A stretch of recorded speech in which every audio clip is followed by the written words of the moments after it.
Well, yeah, this has probably been the weirdest week of my life, but through all of your unbelievable support, we somehow managed to land on our feet. So from me and everyone here at Second Wind, thank you so much. It's literally blown us away. And this is also a bit strange because I suspect that a lot of you don't know who me and Ludo are yet. So as a brief introduction before we get started, this is Ludo.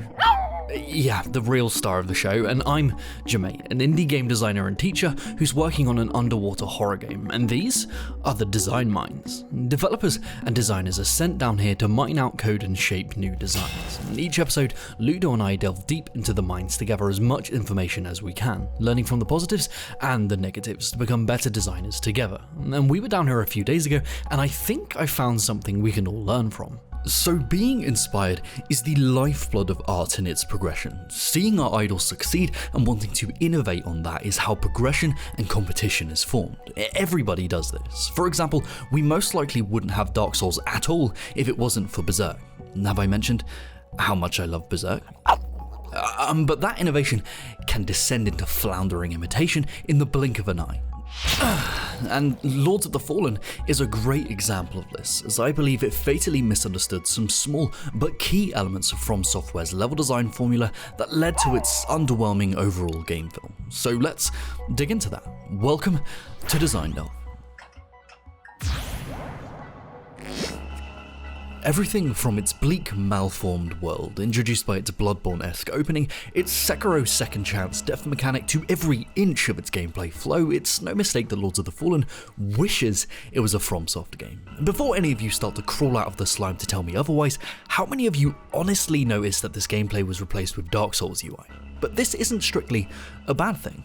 As much as FromSoft fans like to put down any game that attempts to replicate its formula, this is how genres grow, and Lords of the Fallen does attempt to do some interesting things with it. It takes the core, game-defining aspects such as its soul system, bonfires and punishing gameplay, and attempts to innovate on them, even going as far as to implement a scrap Dark Souls free mechanic of self-placed checkpoints, which incentivizes exploration and player choice. It's all fantastic stuff, but the one crucial area where Lords of the Fallen trips and falls is unfortunately the area that has the biggest impact, its level design.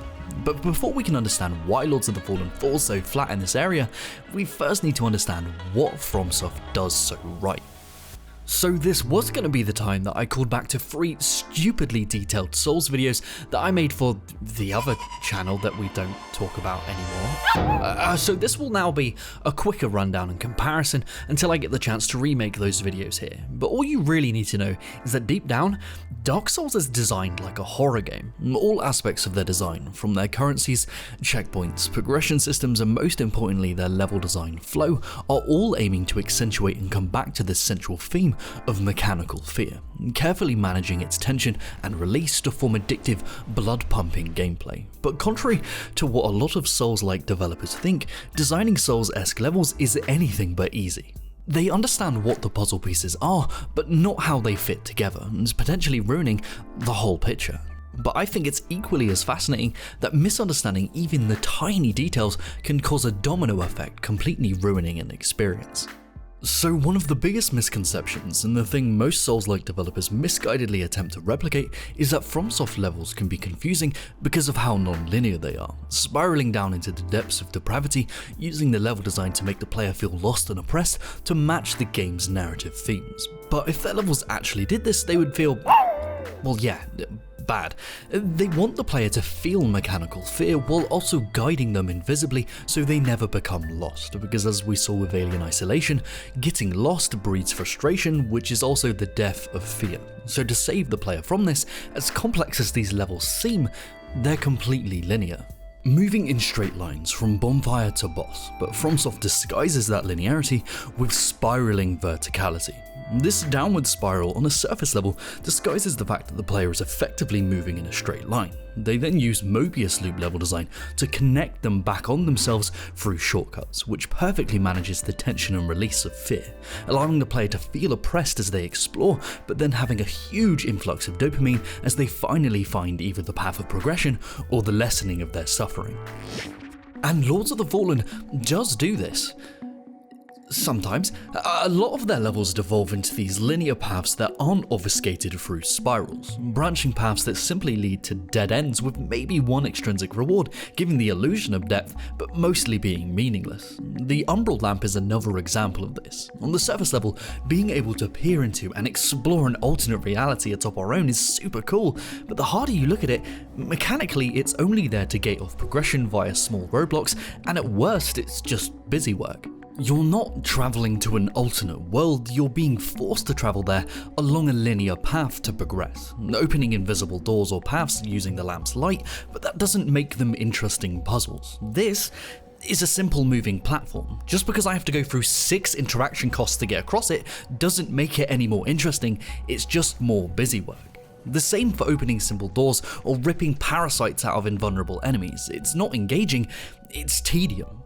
The game even tells the player through haptic feedback and visual signifiers when and if they should use this Umbral feature, because they really don't want the player constantly looking for it, because they suddenly realise that all of these dead ends are still just dead ends in the Umbral world. You're in the same linear level, just with a slightly different skin or layout atop it. They've attempted to replace the spiraling Mobius design of Souls levels with this Umbral world, but the player is either forced to do it or it's meaningless, so what does it add? But Umbral World aside, that's not to say that they haven't attempted to employ some of From Software's finer level design tricks with their own levels, but unfortunately slightly misinterprets their placement or execution, destroying their effectiveness. And this can be seen with Vantage, Planning, and False Failure. Firstly, Vantage. The verticality of From Software's spiraling levels allows the player to look down on what's to come via strategically placed vantage points, seeing signifiers of alternate paths, enemy placements, or items always being framed from on high. Lords does employ vantage points, but because the player is commonly ascending rather than descending into its levels, new vantage points allow the player to look down on where they've already come from, peering down on the wastelands of looted dead ends and defeated enemies, making this vantage useless, and as a byproduct eliminating another core aspect of Souls level design, which is planning. Most action RPGs simply consist of moving from room to room, tackling each threat as it is presented to you in that contained encounter. It's purely reactive gameplay, and ironically, the worst example of this was the old Lords of the Fallen game. I don't know why they have the same name, do I? But what made From Software stand out so much in 2011 was that it was as much of a tactical RPG as it was an action one. Enemy packs and patrols are placed to be viewable from these vantage points to allow the player to plan, formulating ways to ambush and navigate to gain an advantage, which adds a completely new level of engagement and decision making on top of the moment-to-moment action gameplay. Lords unfortunately falls back into the RPG trap of having the player walk from room to room, tackling enemies as they appear, and I guarantee being ambushed at every single turn. Because Lord's usage of ambushes is super interesting to me. It's one of the clearest examples of misinterpreting a very simple idea. The developers understand that Souls has ambushes, but not why. We all know Dark Souls is known for its enemy ambushes, but what makes them work is how sporadic they are.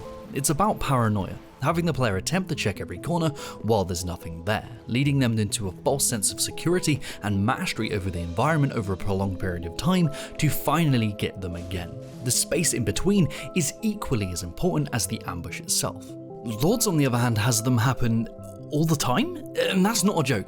In the first area alone, in between the first 2 bonfires, how many times does it happen? Leading the player to check every single corner, not out of paranoia, but expectation. Shock isn't a thing if the player is always expecting it. They try to take something that From Software commonly do, but misinterpret why they do it. The same can be seen with False Failure. Even in FromSoft's most linear levels, they make sure the player doesn't get comfortable.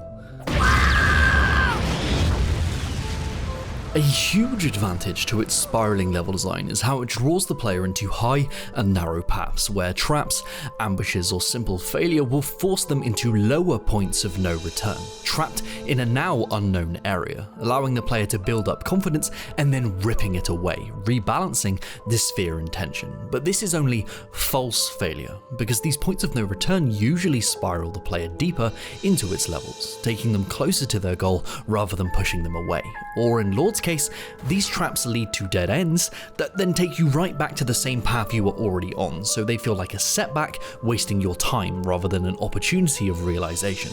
As you can see, this is a common theme for Lords of the Fallen and nearly all Souls-like games. The inspired developers understand what designs were used, but not their overall function or how they're paced. The balance of what makes FromSoft titles so special is exactly that, a balance. It works because all of its features, big and small, come together to create the mechanical, fear-driven experience, and if those designs are implemented out of context, they just don't hit as hard. But what do you think? What do you think is the core element holding most Souls-likes back, and what truly makes Dark Souls so special mechanically? Let us know down below, because we would love to discuss this with you. Oh yeah, so Ludo's reminding me that after going independent, this channel and our entire team is wholly funded by our patrons and your kind donations. So if you're in a position to help, alright girl, lay it on thick, Ludo would really like to eat this week. Nicely done, that's subtle. Good job. All jokes aside, we massively appreciate you supporting us make this weird ass content. We truly love this community. And also, if you're in the game design YouTube space and you want to collaborate in any way, just DM me on X and we'll talk. Alright, I'll see you guys in the next episode. Say goodbye, Ludo. Okay, see you later, guys.